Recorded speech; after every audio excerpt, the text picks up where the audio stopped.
김남준 목사님과 함께하는 다시 게으름 구역 공부를 시작합니다. 성도 여러분 반갑습니다. 비가 오는 날 다시 게으름 제 마지막 시간을 하게 되었습니다. 정말 순식간에 2주 우리가 방학이 있었지만 그러나 순식간에 7과까지 나온 것 같습니다. 마지막에 우리 유익을 좀 많이 얻는 시간이 되기를 바랍니다. 자, 그럼 시작하겠습니다. 잠언 10장 4절에 이런 말씀이 나옵니다. 게으른 손바닥은 사람을 가난하게 만들고 부지런한 손은 부를 가져오느니라고 나옵니다. 자, 그럼 한번 마지막 과에서 무슨 이야기를 다루는지 이야기 나눠보겠습니다.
자, 여러분은 어떻게 보셨어요?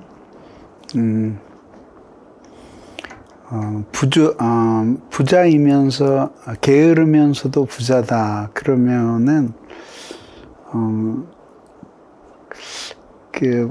무슨 뜻일까? 뭐 게을 넣는데도 부자가 됐다는 뜻일까요? 아니면 이제 부자가 됐으니까 게으르게 살 것인가? 저는 저한테 질문을 했으면은 저 질문이 좀 불명확했다고 말하고 싶어요. 어떤 거냐면은 만약에 그러니까 부지런한데 어떤 면에서 부지런한 것인가? 그리고 부자라면 어떤 면에서 부자인가? 돈이 많다는 뜻인가? 아니면 마음이 부유하다는 뜻인가? 또 그 부자의 기준은 어느 정도인가? 그런 거죠. 결국 사람들마다 다 일리가 있지만 그러나 부유하게 살고 가난하게 사는 그 유형보다 더 중요한 것은 삶의 분명한 목표가 정해져 있는가 하는 것이죠. 그래서 이번에 나왔던 그 열린교회 신문의 그 맨 뒷페이지의 그 간증을 제가 읽었는데요. 제가 은혜를 많이 받았습니다. 근데 돈을 많이 벌어도 이렇게 마음의 방향이 정해져 있지 않으면은 행복해질 수가 없어요. 그리고 행복해지지 않으면은 뭐 신나서 뭐 할 일도 없는 거죠. 그러니까 부지런할 수도 없는 거죠. 방향이 정해지고 그리고 마음에 올바른 열정이 생기면 그게 가장 행복한 삶이 아닐까 이렇게 생각됩니다. 자, 그러면 게으름에 대한 경고를 우리 들어보도록 할까요? 이제 세 가지를 이야기하는데 가난, 고통, 책망 이제 세 가지를 이야기합니다. 자, 게으르다는 것은 영혼과 육체를 나누어서 설명하면 영혼이 실증이 난 거죠. 영혼은 실증이 나고 육체는 나태해진 거죠.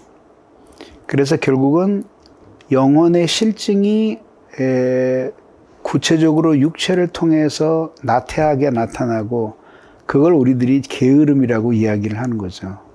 근데 이것의 본질이 뭐냐면 영혼의 질병 상태예요.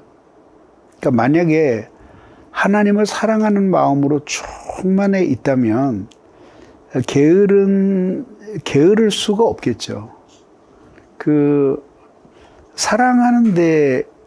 사랑에 빠졌는데 그 사람이 사랑하는 일에 게으를 수가 있겠어요? 가능하지 않겠죠. 예, 그런 면에서 이제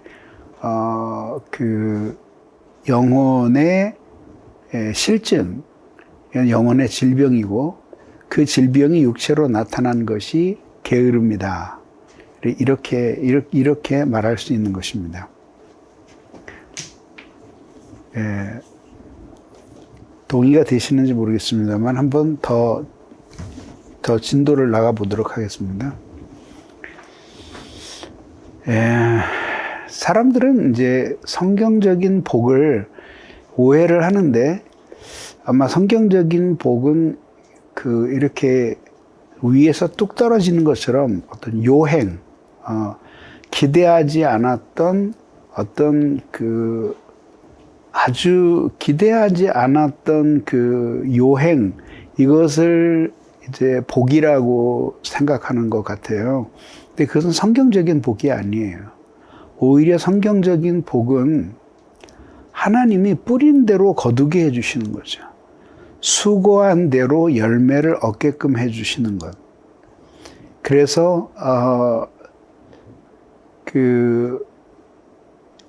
결과가 원인과 결과 사이에 분명한 연관이 있으면서 그러면서 아주 풍성한 열매를 맺으면서 사는 그런 결과를 가져오는 것이 성경적인 복이에요.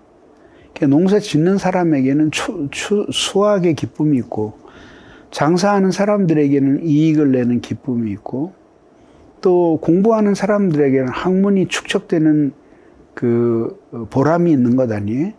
그런 것을 충분히 이렇게 우리들이 당연하게 기대할 수가 없잖아요.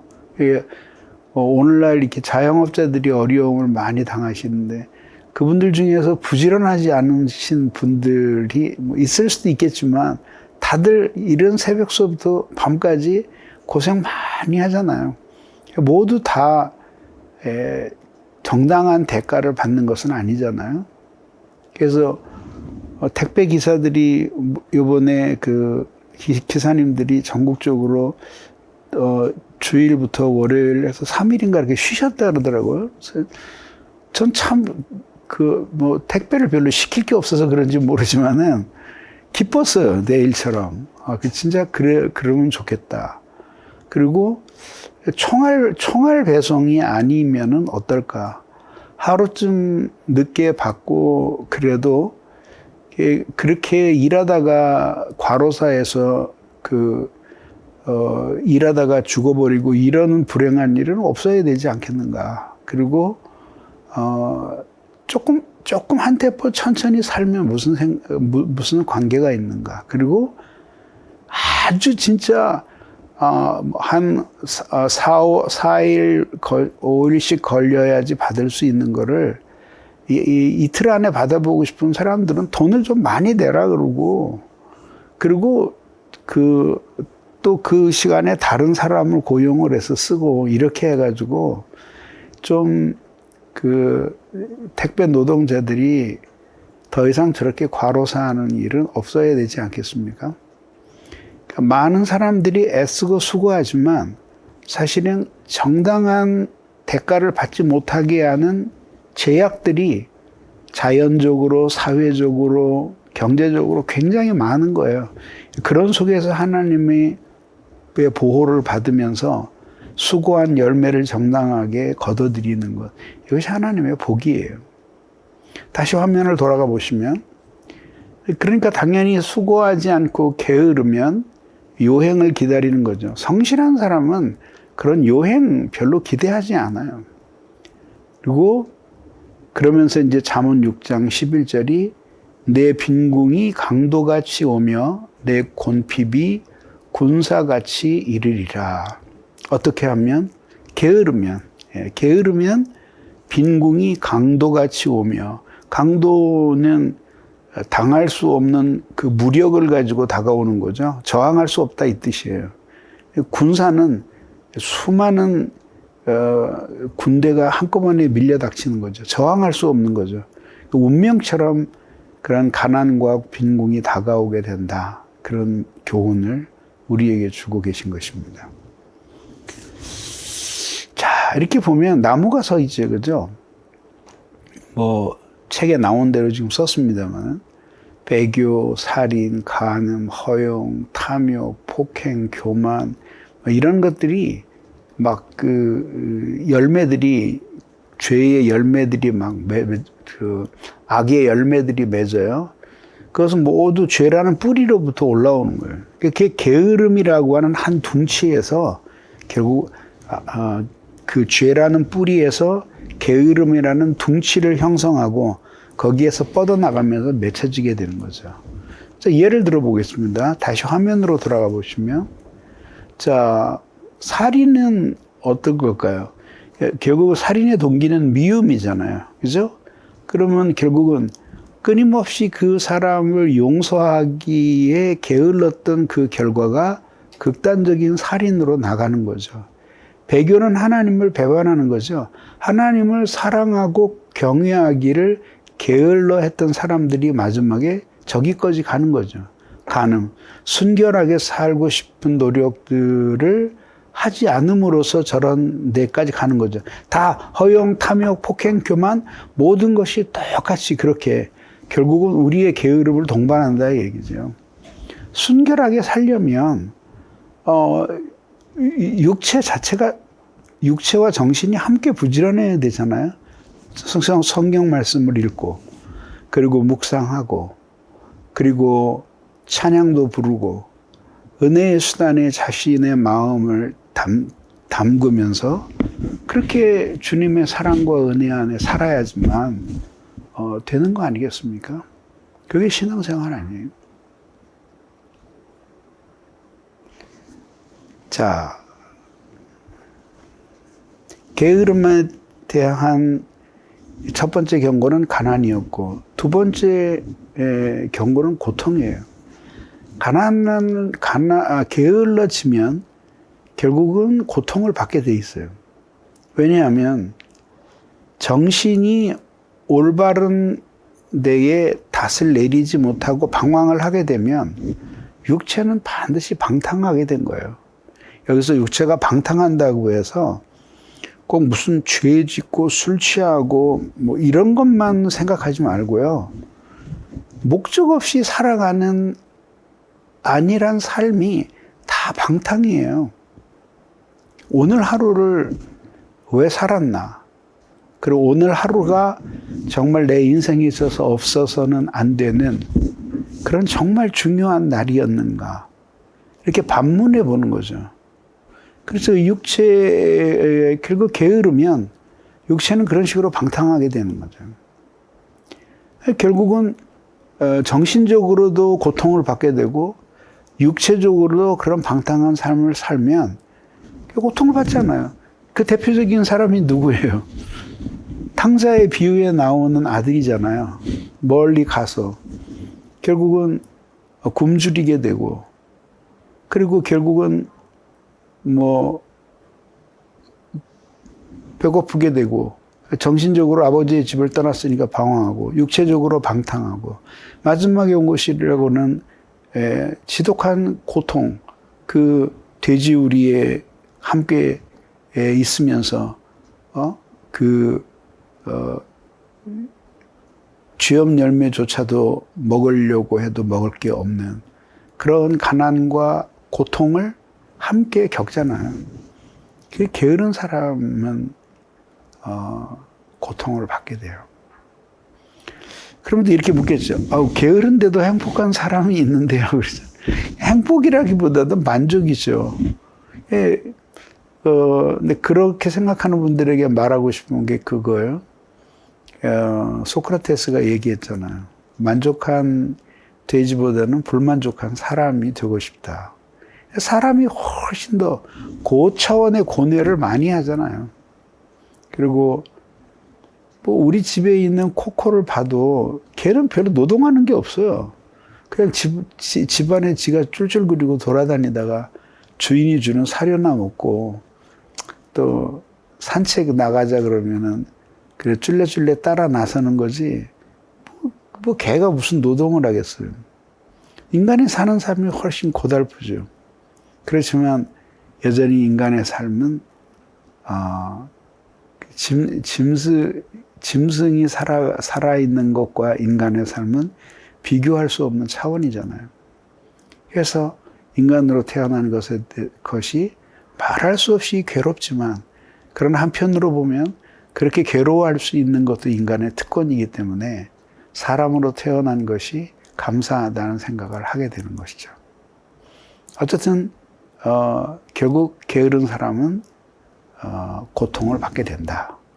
만약에 게으르면서도 행복한 사람이 있다면 이것은 동물적인 삶에서 오는 만족이지 진정한 행복에서 오는 고통 없음은 아니다. 나중에 정신을 차리게 되면 반드시 그 고통을 겪게 된다라는 말씀을 드리고 싶습니다. 그래서 이제 성경이 이야기하는 잠언 12장 24절은 이렇게 말해요. 같이 한번 읽어볼까요? 시작. 부지런한 자의 손은 사람을 다스리게 되어도 게으른 자는 부림을 받느니라. 예. 게으른 자의 손은 사람을 다스리지만 게으른 자는 부림을 받느니라. 결국 부지런한 자가 게으른 사람보다 더 존귀하게 된다. 세상에서 성공하고 뭐 높은 자리에 올라간다. 꼭 이런 뜻으로만 그런 뜻도 가질 수 있겠지만은 그러나 부지런한 삶을 사는 사람들, 분투하는 믿음을 갖겠죠. 그리고 또 한 사람은 게으른 삶을 살아요. 이건 죽어 있는 믿음이죠. 결국 분투하는 믿음을 가지고 사는 사람은 어쨌든 그는 존귀하게 된다는 거죠. 그래서 부지런하게 사는 사람이 반드시 돈을 더 많이 벌고 부지런한 만큼 높은 지위에 오르는 것은 아니죠. 그렇지만 세상에 한 구조가 있으니까 그렇지만 그러나 하나님 앞에 나태하고 죽은 믿음으로 사는 사람은 존귀해질 수 없다. 우리 이런 결론에 이르게 되는 거죠. 일반 은총의 차원에 봐서도 어떤 한 분야에서 부지런하게 애쓰고 분투하고 그 몸부림치는 고뇌를 가지고 있는 사람들에게서 무언가가 더 좋은 것이 나오지, 나태하고 태만하게 사는 사람에게서 그런 것이 나올 수 없겠죠. 어느 한 화가가 그림을 그렸는데요. 3m, 2m짜리 캔버스니까 꽤 큰 거죠. 그죠? 거기에다가 그림을 30분 안에 그렸습니다. 그 화가는 자기의 원칙은 영감이 떠오르면 맨 먼저 칠한 물감이 마르기 전에 마지막 획이 끝나야 된다는 거예요. 마지막 붓질이. 그래서 순식간에 30분 만에 완성을 했어요. 그리고 자기의 작품 값을 매겼어요. 30억이랍니다. 사람들은 그렇겠죠. 뭐가 그렇게 비싸냐. 이게 30분에 그린 그림이라고 사람들은 생각하지만 나는 내 인생 전체에 걸쳐서 이 그림을 그린 것이다. 그렇게 떠오르는 예술적인 영감과 그 미술에 대한 자부심과 기술, 그 영감을 옮길 수 있는 붓질, 이런 것들은 치열하게 일생을 미술가로서 고뇌하며 살았던 그 인생 전체가 뒤에 있기 때문에 그 30분에 나온 작품이라는 거죠. 30억. 누가 사갈는지는 모르겠어요. 근데 그러나 어쨌든 분명히 그렇게 말씀드릴 수 있죠. 저도 사실 작가가 되기 전에는 책이 항상 비싸다고 생각했어요.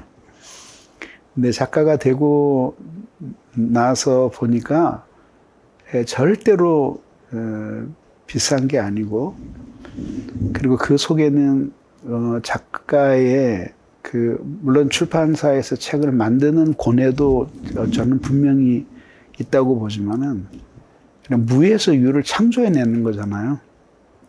근데 이거 말할 수 없는 노력이 들어간다는 것을 깨달았어요. 그래서 작가 중에서 작가로서 정말 제대로 대우받는 사람이 우리나라에서 몇 퍼센트나 될까 하는 그런 생각을 해봤어요.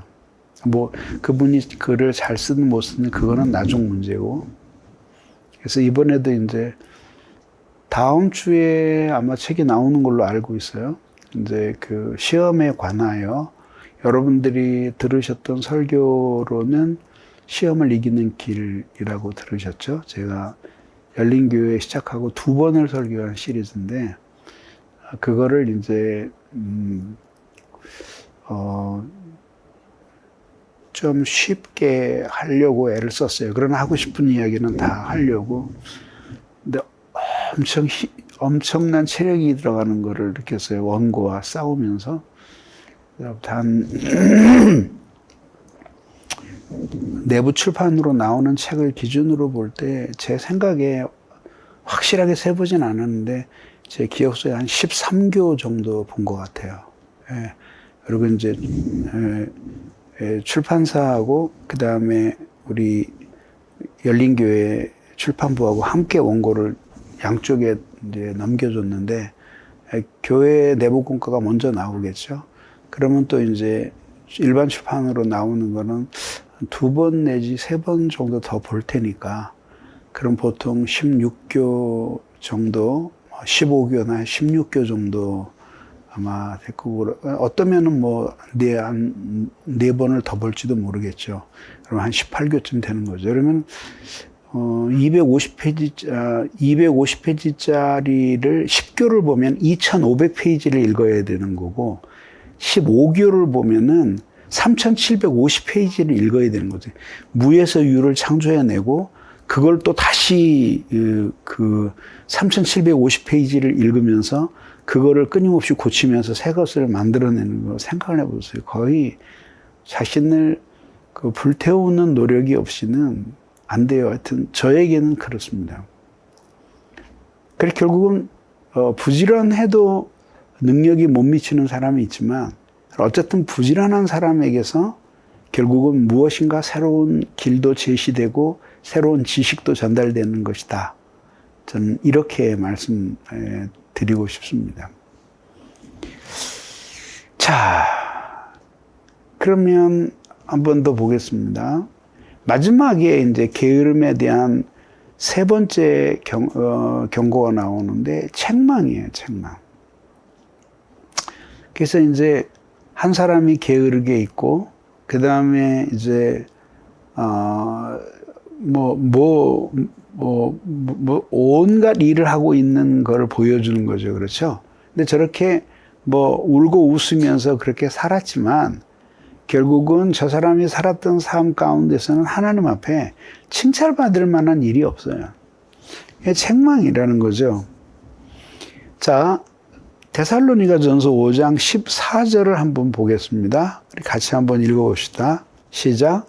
또 형제들아 너희를 권면하노니 게으른 자들을 권계하며 마음이 약한 자들을 격려하고 힘이 없는 자를 붙들어주며 모든 사람에게 오래 참으라 그랬습니다.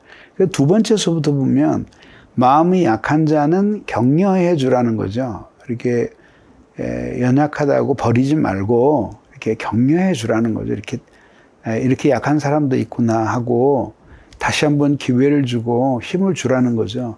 힘이 없는 사람이 있어요. 그런 사람들은 정신적으로도 힘이 없는 사람이 있고 육체적으로 힘이 없는 사람들이 있어요. 그러니까 똑같아요. 육체적으로 힘이 없으면 알아도 목표를 따라 살 수 없듯이 정신적으로 힘이 없으면 마땅히 생각해야 할 바를 해낼 수가 없어요. 그런 사람들을 어떻게 하라고요? 힘이 없으면 밟혀라. 그게 아니라 붙들어 주라는 거죠. 또 까다로운 사람들을 만나요. 별의별 사람 다 만나잖아요. 그 모든 사람이라고 얘기하는데 그런 사람들은 오래 참으라는 거예요. 그러면 게으른 자들은 어떻게 하라는 걸까요? 그래서 혼내어 바로잡으라 하는 거죠. 저 지금 이불 덮고 자는 거예요. 지금 이쪽에 맨 끝에 나와 있는 이 그림이 이게 발이에요. 이게 발. 그래서 지금 이불 덮고 자는 거예요. 혼내어 바로잡으라. 이게 권계하다라는 뜻이거든요. 혼을 내주라는 거예요. 왜냐하면 아까 말씀드린 그런 몇 가지 다시 뒷페이지로 두 번 넘어가 보세요. 두 번 넘어가 보면 뒷페이지로 가 보면 그렇지. 내가 이렇게 보면 저렇게 마음이 약한 자는 격려하고 힘이 없는 자는 붙들어주고 까다로운 자는 사람들에 대해서는 오래 참으라고 했는데 이게 결국 버리지 말라는 거잖아요. 근데 게으른 자는 혼내주라는 거예요. 이것이 가장 커다란 책망의 음성으로 들리는 거예요. 그러니까 게으른 것은 마음이 약하거나 힘이 없거나 까다롭거나 이런 거하고 비교될 수 없도록 위험한 정신의 질병이다. 이 얘기예요. 자, 그러면 한번 예수님의 생애를 한번 생각해 보도록 하겠습니다. 이렇게 세 장의 그림이 나오죠. 그죠? 땀을 흘리신 봉사. 예수님의 생애는 액세의 생애였어요. 그래서 눈물을 흘리신 기도. 그리고 마지막에 피 흘리신 십자가. 저게 예수님의 생애에 대한 말하자면 요약이에요. 여러분들은 그 예수 그리스도 때문에 구원을 받았습니다. 그럼 여러분들은 어떻게 살아야 되겠습니까? 같이 한번 생각해 보십시다.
여러분은 어떻게 생각하셨습니까? 결국 그 파스칼도 강조하는 바가 그 끊임없이 우리의 삶은 허무한 것이기 때문에 끊임없이 보이는 삶 이상의 가치를 찾아가라는 건데 어떻게 그게 허무하다는 걸 아느냐? 두 가지도 아니고 한 가지 때문에 알게 된다. 자기 의지로서가 아니라 어느 한순간에 무로 돌아가는 존재라는 것, 죽음이라는 과정을 통해서 무라는 과정으로 돌아가는 것을 보면 인간이 얼마나 허무한 존재인가 하는 것을 알 수 있다. 그러니까 만약에 보이는 세상 안에만 우리의 삶이 묶이면 결코 그 허무한 것을 극복할 수 있는 길을 찾을 수가 없다. 이제 이런 이야기죠. 그래서 사람들이 이제 끊임없이 진통제를 찾는 것 같은 삶을 살아요. 근데 결국 궁극적으로 해결이 안 되잖아요. 그죠? 예. 자, 그러면 한번 우리 이 책의 마지막 에필로그를 한번 들어보도록 하겠습니다. 꽃잎이 떨어진다. 길과 하늘 사이를 연분홍빛으로 물들이던 벚꽃들. 그 꽃들은 피어있는 때가 아니라 허공에 흩날리는 시간이 절정이다. 생명을 끝내며 떨어지는 꽃잎들의 떼춤은 낙화암에서 떨어지는 삼천 궁녀가 아니다. 경사스러운 날 밤하늘에 장렬하는 불꽃놀이다. 늦겨울부터 생명을 잉태했다. 꽃봉오리 맺고 꽃 피던 때 꽃샘 추위와 비바람을 견뎌왔나니 이 한순간을 위함이었다. 수많은 관객들이 환호해도 무대에 막은 내린다. 이 길 끝에서 내 인생의 막도 내릴 것이다. 걸쳤던 무대 의상을 벗고 화장도 지우고 나면 거기는 홀로 던져지는 우주 공간. 있었던 것들은 없고 없었던 것들은 나타날 것이니 그때 몸 안에 쏟아지는 엔도르핀은 은퇴식장의 꽃다발이다. 하나님 내 영혼을 받으소서. 인생나무 꽃잎 되어 떨어지는 순간 아무나 이런 기도를 드릴 수 있을까? 잘 살려고 애쓴 사람만이 그럴 수 있으리라. 하나님의 사랑으로 그렇게 산 사람. 그때 나도 한 장의 예쁜 꽃잎이 되고 싶다. 그대도 나와 함께 푸른 하늘에 나부끼는 어여쁜 꽃잎이 되어지이다.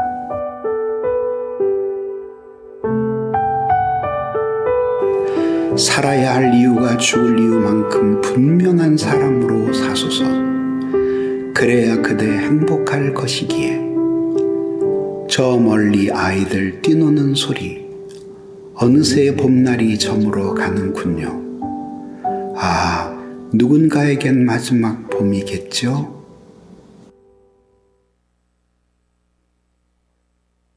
네, 여러분, 정말